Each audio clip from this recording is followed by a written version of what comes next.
This is the face of a liar. He speaks with such ease, his words flowing like honey, but his heart hides something darker. He claims loyalty, yet behind closed doors, he whispers betrayal. Watch him closely. The one who sits among us, prays with us, and yet seeks our downfall. Fools. We trust him, but he plans our destruction. This is the man who wore the mask of a believer. This is the story of a hypocrite whose actions almost destroyed a community. This is the story of the man who was revered, but only because no one could see through his deception. This is the story of a man who betrayed not just his people, but his faith. Who was he? Who was the man that pretended to stand with the Prophet ﷺ, but secretly worked against him? A man whose deceitful heart cracked the unity of Medina. A man whose hypocrisy was exposed by revelation, forever to serve as a warning for all of us. Long before the Prophet Muhammad entered Medina, the city was filled with division. Two powerful tribes, the Aus and the Khazraj, had fought bitter wars for generations. Their land was stained with blood, their homes filled with grief. The Battle of Bu'ath was their darkest hour. Brothers against brothers, friends against friends. It seemed that peace would never come. But what do you do when a city is broken, when every heart is filled with hate? You need a leader, a unifier. Someone whose voice can silence the swords, whose hand can heal the wounds of the past. Someone who can bring together the fractured tribes of Medina. And when the people looked around, their eyes turned to one man, Abdullah ibn Ubay ibn Salul. Why him? Why did they choose him? He wasn't the best man, nor the most righteous. But he was the only one who had the power to unite the tribes. In a city ravaged by war, he was seen as the solution. He had no blood on his hands, no enemies among his people. He was respected.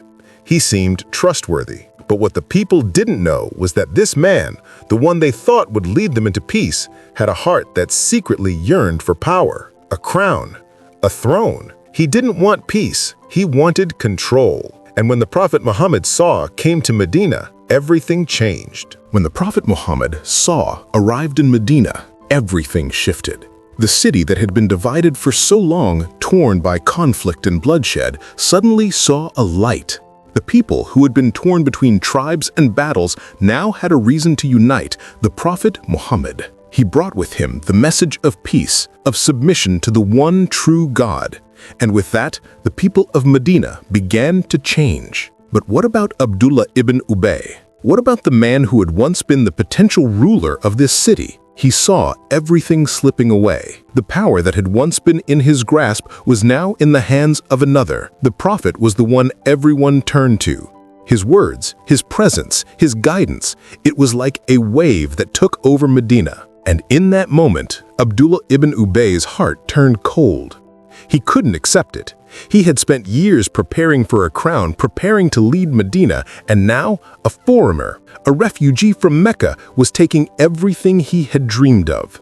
His jealousy grew, his pride was bruised, and his hypocrisy began to fester. Instead of accepting this new reality, Abdullah made a choice. He would pretend. He would wear the mask of a believer, sit in the masjid, pray with the Prophet Muhammad, and speak words of loyalty. But deep inside, he was planning something else. He was plotting against the very unity that the Prophet Muhammad was building. He wanted to tear it down from the inside. And so, while the Prophet Muhammad and his companions worked tirelessly to strengthen the bonds of brotherhood, Abdullah worked quietly, planting seeds of division, sowing distrust among the people. The seeds of division were planted. Abdullah ibn Ubay didn't act overtly. No, his strategy was much more subtle. He didn't challenge the Prophet Muhammad ﷺ directly.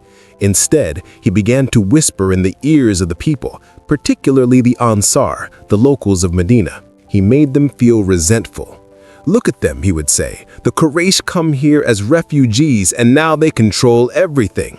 You gave them shelter, you gave them food, and yet they walk ahead of you in every council, every decision.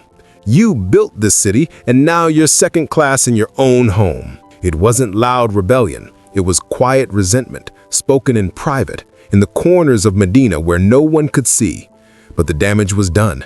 The Ansar began to feel the weight of his words. They began to question their place in this new Medina. Were they truly equal to the immigrants from Mecca? Was the Prophet ﷺ now favoring them over the original inhabitants of the city? Abdullah ibn Ubay stirred the pot of division with skillful whispers, hoping to weaken the unity between the Muhajirun and the Ansar. But this wasn't just a war of words. When the Muslim community faced its first true test, the Battle of Uhud, Abdullah ibn Ubay saw an opportunity to make his move. The Muslim army was preparing to face the Quraysh, the very people who had forced the Prophet ﷺ and his followers out of Mecca. It was a critical moment, a chance to show their strength and faith. But Abdullah had another plan. He saw the Muslim army preparing to march out of Medina to face the Quraysh. But when the majority of the council decided to march and meet the enemy head-on, Abdullah ibn Ubay turned back. He took 300 men, 1/3 of the army, and left the battlefield. He thought that by doing this, he would prove that the Prophet ﷺ could not protect Medina without him. He wanted to expose the Prophet's leadership as weak, but in his arrogance, he forgot something crucial. Victory does not come from numbers. The Prophet Muhammad ﷺ and his companions, despite being outnumbered, did not lose their faith. And in the end, it was not Abdullah ibn Ubay's betrayal that brought the Muslims down, but the weakness and mistakes made by others during the battle. Abdullah ibn Ubay thought his betrayal had struck a fatal blow to the unity of Medina. He expected the Prophet to return defeated, and with that, he would make his move. But his plan failed. The Prophet returned to Medina after the battle, and despite the challenges, the spirit of the believers remained strong. But Abdullah did not give up. His bitterness simmered beneath the surface. He knew he couldn't defeat the Prophet outright. So he decided to play a different game, one that would go beyond whispers and deceit. His final act of betrayal would be his most dangerous yet. As the community returned from Uhud, exhausted and weary from the battle, a small dispute broke out. A fight over water, of all things. A servant of Umar ibn al-Khattab, a Muhajir, and an Ansar got into a heated argument over a bucket of water. Abdullah ibn Ubay saw his chance. He stepped forward and began whispering to the people, "This is the thanks we get for our sacrifices.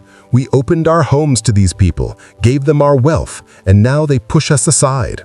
They take the front while we are left in the back." His words were carefully chosen. He knew exactly how to sow discord. He didn't shout. He didn't raise his voice. He simply planted doubt, playing on the resentment that he had cultivated for so long. The damage was done. The tension between the Ansar and Muhajirun started to rise. The unity that had been so carefully built was beginning to crack. And Abdullah ibn Ubay, standing in the shadows, watched it all unfold. He knew that he was about to witness something beautiful, something pure. But then something happened.